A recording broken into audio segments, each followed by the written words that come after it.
Hello my lovely people, it's Grace here, Bicadonia, and after nearly 5 years on the road, it is finally the day. The day has come to replace my helmet. This is very exciting because now I have this lovely shiny new helmet which is colourful and shiny and comfortable, and it smells a hell of a lot better than the one that I have been wearing for the last 5 years. However, what I want to tell you about is the one I've been wearing for the last 5 years, because after basically cohabiting with this piece of gear for that period of time, I can tell you a few things about my experience with it. And I know nothing about this new helmet except that I like it. So, in the interest of talking about things that I know something about as opposed to nothing, let's talk about the Shoei Hornet helmet. This one, Shoei Hornet, purchased about 5 years ago.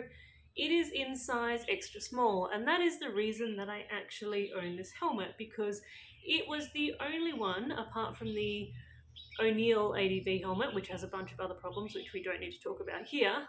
It was the only one in Sydney, Australia I could find that would fit my super skinny head.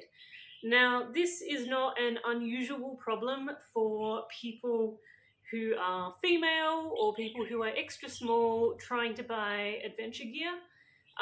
Everything is just too big, and a lot of the brands don't even make their adventure style helmets in anything smaller than small. So anyway, congratulations, thank you Shoei for actually making a proper XS sized adventure helmet.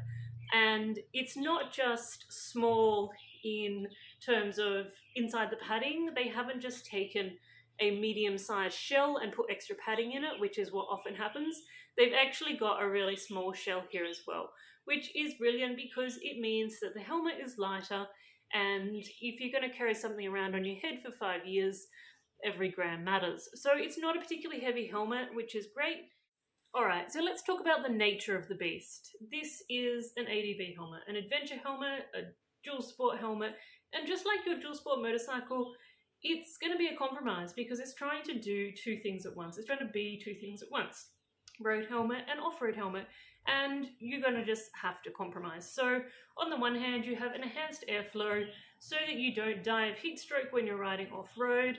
On the other hand, it makes it super noisy when you're riding at highway speeds, so stick in your earplugs because otherwise you're going to have hearing loss. On the other hand, I have ridden off-road in really hot conditions in this helmet in mostly Laos during the hot season, and it's pretty warm inside there. I wouldn't recommend it if you're going to be doing mostly off-road. I would say get an off-road helmet and put up with the inconvenience when you're on-road. So you've probably noticed that this helmet is missing its sun peak, and the Shoei Hornet comes with a sun peak standardly. I have taken it off because I used it for the first 3 years or so of the journey, but since I've been stuck in Thailand over the last year or so with COVID happening all around, I have been riding a little bit faster.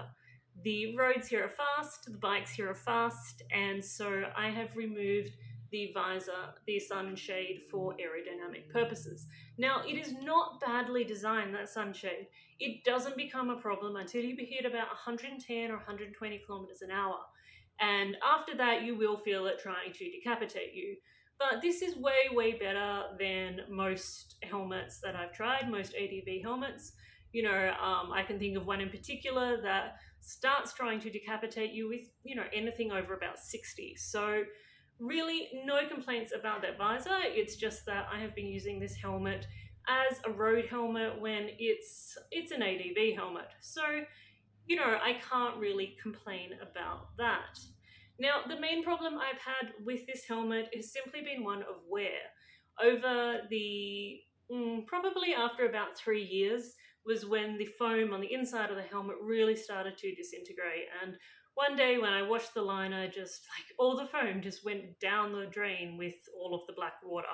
It just totally disintegrated. I mean, years and years where I'm riding all day, I'm riding almost every day, and it's exposed to dirt and dust and sweat and just the physics of being on your head all the time. It's not surprising. Now, refurbishing helmets is kind of popular over here, particularly here in Thailand, because import duties are horrible. But I have had a couple of knocks on this helmet. You can probably see on the chin here some lovely little gouges. That's from my high side earlier this year. I can link the videos onto this one. You'll see a little link up in that corner, I think, or maybe that corner.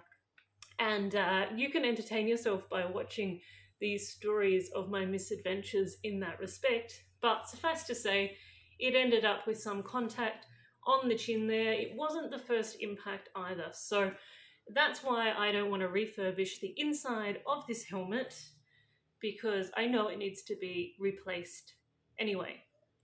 Now, the problem I started to have on a day-to-day basis once that inner foam started to disintegrate was that it was pressing on my forehead, and actually after a while it started giving me pressure sores, which you can see in a couple of photos. I might put a couple of photos up into this video and you'll be able to see the pressure sores that I actually got from my helmets. When I was going kind of fast, it would press on my forehead, and without that padding doing its job, I would just get a red imprint here and pressure sores, and it was really painful. So 0 stars. I don't recommend wearing your helmet after the inner padding has completely disintegrated.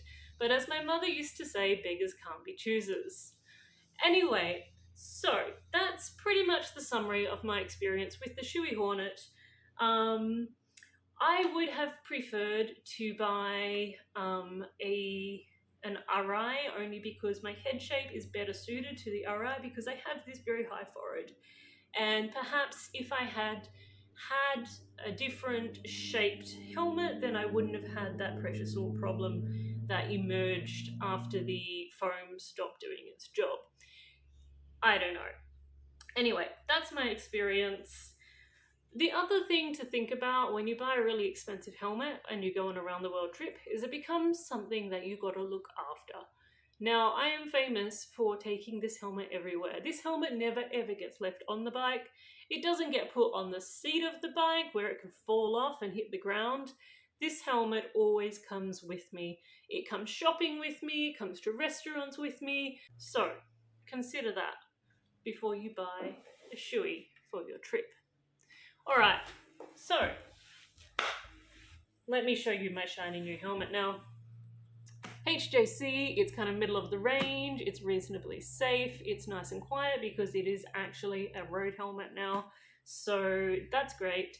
I have actually got a specialized enduro helmet as well, so I don't have to have a helmet that's trying to be 2 different things at once. So that's great. This one weighs about 1.5 kilos. It cost about 6,000 baht. And so far I've worn it, I've been really happy with it. It's a different shape to the Shoei. It's not pressing on my high forehead, so I would recommend this fit for people with really skinny face and a high forehead like I have. You can see I've chucked my center on this helmet now so I can take videos of my misadventures. Shout out to Senna for making a product I have not managed to destroy in more than 5 years, because I had this before I even set out on this trip. It is the Senna 10C with the video and the Bluetooth music and all the rest. It's a great product.